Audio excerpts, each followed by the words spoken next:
YouTube channel बुधवे पे आपका स्वागत है। आज का टॉपिक है दिसंबर 2022 के आखिरी सप्ताह यानी कि चौथे सप्ताह का इम्पोर्टेंट करंट अफेयर्स है। तो चलिए शुरू करते हैं क्वेश्चन नंबर 1 से। प्रधानमंत्री गरीब कल्याण अन्न योजना, अन्य नहीं है यहाँ पे, अन्न होगा, अन्न योजना को 31 दिसंबर 2023 तक के लिए बढ़ा दिया गया और यह इसका 8वां चरण है। तो इसकी शुरुआत कब हुई थी? प्रधानमंत्री गरीब कल्याण अन्न योजना की शुरुआत कब हुई थी? तो अप्रैल 2020 में इसकी शुरुआत हुई थी। बी हो जाएगा इसका आंसर। और इसका नोडल मंत्रालय है जो वित्त मंत्रालय है, वित्त मंत्रालय, बी हो जाएगा इसका आंसर, अप्रैल 2020। अगला प्रश्न है, हाल ही में राष्ट्रपति ने श्रीशैलम मंदिर विकास परियोजना का लोकार्पण किया। श्रीशैलम मंदिर विकास परियोजना का लोकार्पण किस राज्य में किए? तो ये आंध्र प्रदेश में किए। आंसर इसका हो जाएगा ये आंध्र प्रदेश में। और वर्तमान में भारत के राष्ट्रपति हैं जो श्रीमती द्रौपदी मुर्मू हैं। और श्रीशैलम मंदिर को मल्लिकार्जुन स्वामी मंदिर के भी नाम से जाना जाता है और यह एक 12 ज्योतिर्लिंगों में से एक है और भारत का एकमात्र मंदिर है जो शैववाद और शक्तिवाद दोनों के लिए महत्वपूर्ण है ये, क्योंकि भगवान शिव और पार्वती को समर्पित है यह मंदिर। आंसर हो जाएगा इसका ए आंध्र प्रदेश। अगला प्रश्न है, ग्रामीण विकास मंत्रालय के सचिव शैलेश कुमार सिंह ने कहां से प्रज्वला चैलेंज को लॉन्च किया? प्रज्वला चैलेंज, तो ये नई दिल्ली से लॉन्च की। सी हो जाएगा इसका आंसर, नई दिल्ली से। इसे दीनदयाल अंत्योदय योजना राष्ट्रीय ग्रामीण आजीविका मिशन द्वारा शुरू किया गया है। सी हो जाएगा इसका आंसर। अगला प्रश्न है, बिहार में जहरीली शराब के सेवन से कई लोगों की मौत हुई। नशीले पदार्थों के सेवन पर रोक से संबंधित अनुच्छेद कौन है? तो ये अनुच्छेद 47 है। डी हो जाएगा इसका आंसर, आर्टिकल 47। अनुच्छेद 40 है जो ग्राम पंचायत से संबंधित है। अनुच्छेद 44 है समान नागरिक संहिता से। और अनुच्छेद 50 है जो कार्यपालिका और न्यायपालिका का पृथक्करण से है।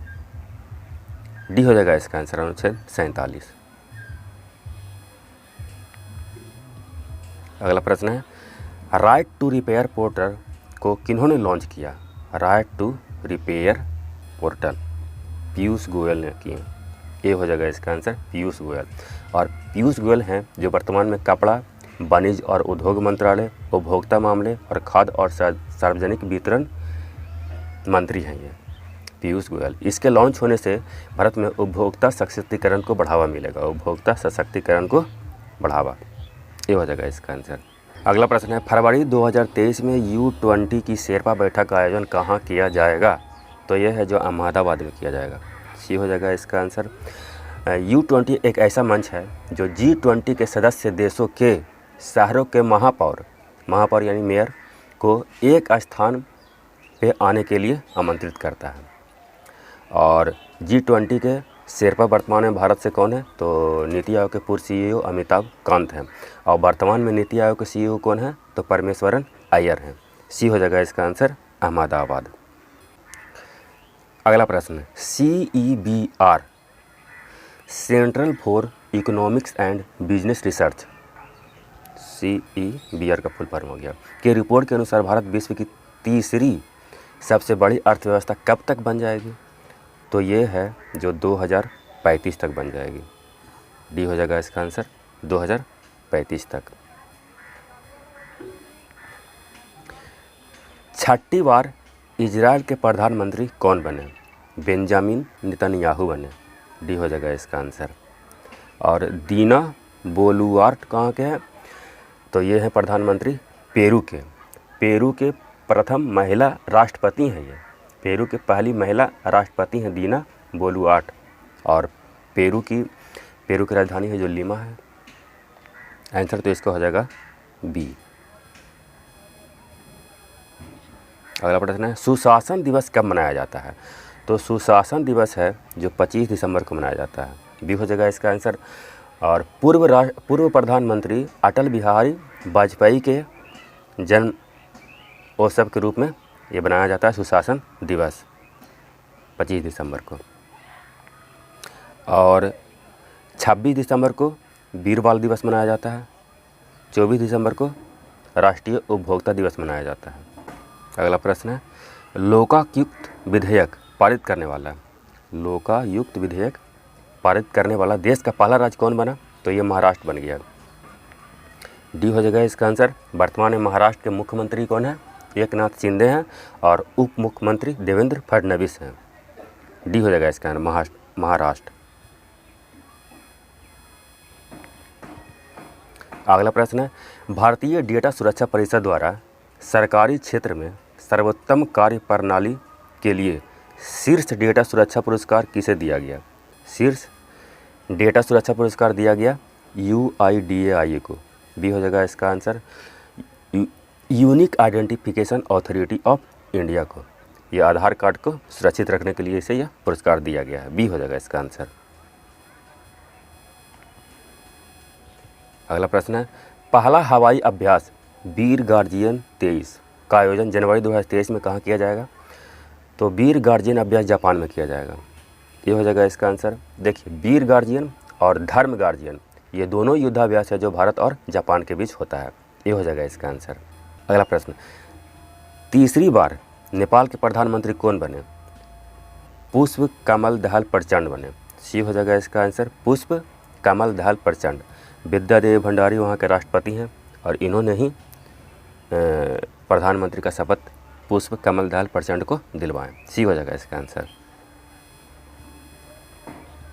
अगला प्रश्न है, India energy week 2023, India energy week 2023 का आयोजन कहाँ किया जाएगा? तो ये बेंगलुरु में किया जाएगा। सी हो जाएगा इसका आंसर बेंगलुरु। अगला प्रश्न है, रेलवे बोर्ड के चेयरमैन और CEO चीफ एग्जीक्यूटिव ऑफिसर कौन बने? अनिल कुमार लाहौटी बने। ये हो जाएगा इसका आंसर अनिल कुमार लाहौटी। इन्होंने विनय कुमार त्रिपाठी का स्थान लिया और सुष्मिता शुक्ला है जो फेडरल रिजर्व के पहला उपाध्यक्ष बनी है और PT उषा ये धावक है। अगला प्रश्न है, मनरेगा के तहत नियोजित श्रमिकों की उपस्थिति को अब डिजिटली दर्ज किया जाएगा। इसका प्रारंभ कब हुआ था? मनरेगा का प्रारंभ कब हुआ था? तो देखिए, इसका प्रारंभ हुआ था 2 फरवरी 2006 को। आंसर तो हो जाएगा बी 2006। लेकिन इसे संसद द्वारा 2005 में पारित किया गया था और तब इसका नाम था नरेगा, राष्ट्रीय ग्रामीण रोजगार गारंटी अधिनियम। लेकिन 2 अक्टूबर 2009 को इसका नाम बदल के मनरेगा कर दिया गया। MNREGA Mahatma Gandhi national rural employment guarantee act कर दिया गया। कब? 2 अक्टूबर 2009 को इसका नाम बदलकर। इसका आंसर हो जाएगा बी, क्योंकि इसका प्रारंभ हुआ था 2 फरवरी 2006 से। अगला प्रश्न है, वर्ष 2022 में किस देश को यूरोपीय संघ का औपचारिक उम्मीदवार बनाने की सहमति बनी है? तो ये हो गया बोस्निया और हर्जेगोविना दोनों को। डी हो जाएगा इसका आंसर, ए और बी दोनों। यूरोपीय संघ के बारे में थोड़ा जान लेते हैं। इसमें वर्तमान में 27 देश शामिल हैं, 27 देश इसका सदस्य हैं और इसकी स्थापना हुआ था 1 नवंबर 1993 को और इसका मुख्यालय है बेल्जियम की राजधानी ब्रुसेल्स में। इसके 19 सदस्य देश हैं जो अपनी आधिकारिक मुद्रा के तौर पर यूरो का उपयोग करते हैं। 19 देश यूरो का उपयोग करता है। डी हो जाएगा इसका आंसर। अगला प्रश्न है, हाल ही में किस एयर लॉन्च मिसाइल के उन्नत संस्करण का सफल परीक्षण सुकोई 30 MKI लड़ाकू विमान से किया गया? तो ये ब्रह्मोस का किया गया। ये हो जाएगा इसका आंसर ब्रह्मोस। ब्रह्मोस है जो भारत और रूस के सहयोग से बना हुआ मिसाइल है और इसका नाम ब्रह्मोस पड़ा है भारत का ब्रह्मपुत्र नदी और रूस के मॉस्कोवा नदी के नाम पर। और इस उन्नत संस्करण मिसाइल का रेंज है 400 किलोमीटर रेंज है। हालांकि ब्रह्मोस मिसाइल का रेंज 290 किलोमीटर ही है, लेकिन इसका रेंज बढ़ाया गया है और यह फायर और फॉरगेट, दागो और भूल जाओ के नीति पर काम करता है यह। और यह विश्व के सबसे तेज़ी से मार करने वाला सुपरसोनिक मिसाइल है। ये हो जाएगा इसका आंसर ब्रह्मोस। अगला प्रश्न, KR गौरी अम्मा नेशनल अवार्ड, KR गौरी अम्मा नेशनल अवार्ड के लिए चुना गया किन्हें? एलिडा गेवेरा को चुना गया। ये हो जाएगा इसका आंसर एलिडा गेवेरा। यह क्यूबा के हैं, क्यूबा के मानवाधिकार अधिवक्ता हैं। और क्यूबा है जो एक अटलांटिक महासागर में द्वीपीय देश है और क्यूबा की राजधानी है जो हवाना है, द्वीपीय देश है ये। अगला प्रश्न है 75वें धनु यात्रा महोत्सव किस राज्य में मनाया गया? 75 ओडिशा में मनाया गया। डी हो जाएगा इसका आंसर ओडिशा। अगला प्रश्न है राष्ट्रीय उपभोक्ता अधिकार दिवस कब मनाया जाता है? 24 दिसंबर को मनाया जाता है। ए हो जाएगा इसका आंसर। 24 दिसंबर को राष्ट्रीय उपभोक्ता अधिकार दिवस मनाया जाता है।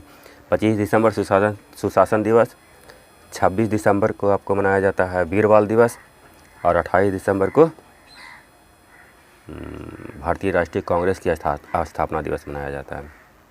ये हो जाएगा इसका आंसर। अगला प्रश्न है 3 विश्व कप जिताने वाले फुटबॉलर पेले का हाल ही में निधन हो गया। यह किस देश के खिलाड़ी थे? ये खिलाड़ी थे ब्राज़ील के। बी हो जाएगा इसका आंसर। और ब्राज़ील ने अब तक 5 फुटबॉल के विश्व कप जीता है, जिसमें 3 बार जिताने में पेले ने सहयोग किया है। हाल ही में फीफा का विश्व कप हुआ था, कतर में आयोजित हुआ, जिसमें फ्रांस को हराकर अर्जेंटीना ने तीसरी बार जीता। अर्जेंटीना ने। अगला प्रश्न है 28 दिसंबर 2022 को भारतीय राष्ट्रीय कांग्रेस का कैवां स्थापना दिवस मनाया गया? 138वां मनाया गया। सी हो जाएगा इसका आंसर 138। कांग्रेस की स्थापना 28 दिसंबर 1885 को मुंबई में गोकुल दास तेजपाल संस्कृत विद्यालय में हुआ था और ए.ओ. ह्यूम के सहयोग से इसका स्थापना हुआ था। इसके प्रथम अध्यक्ष थे जो W.C. बनर्जी, व्योमेश चंद्र बनर्जी थे। प्रथम महिला अध्यक्ष हो गए एनी बेसेंट और प्रथम भारतीय महिला अध्यक्ष हो गए सरोजिनी नायडू। अगला प्रश्न है हाल ही में ओरन भूमि चर्चा में रहा, यह किस राज्य में स्थित है? ओरन भूमि है जो राजस्थान में है। सी हो जाएगा इसका आंसर। यह एक ऐसा भूमि है जहाँ तो आप ना तो खेती कर सकते हैं ना ही पेड़ काट सकते हैं और यहाँ पशु पक्षी आराम से घूम चर सकते हैं, वैसा ओरन भूमि है। सी हो जाएगा इसका। और ये हो गया इस सेट का आखिरी प्रश्न। अमृत भारत स्टेशन के तहत कितने रेलवे स्टेशनों को आधुनिकीकरण किया जाएगा? तो 1000 से अधिक स्टेशनों को आधुनिकीकरण किया जाएगा। बी हो जाएगा इसका आंसर। और ये कुछ इंपॉर्टेंट क्वेश्चन है जिसका व्याख्या यहाँ पर किया गया। अगर वीडियो पसंद आए तो लाइक, सब्सक्राइब और शेयर करना ना भूलें। और पूरे दिसंबर महीने का इसके बाद एक monthly most important current affairs का वीडियो आएगा। तो वीडियो देखने के लिए बहुत बहुत धन्यवाद। जय हिंद।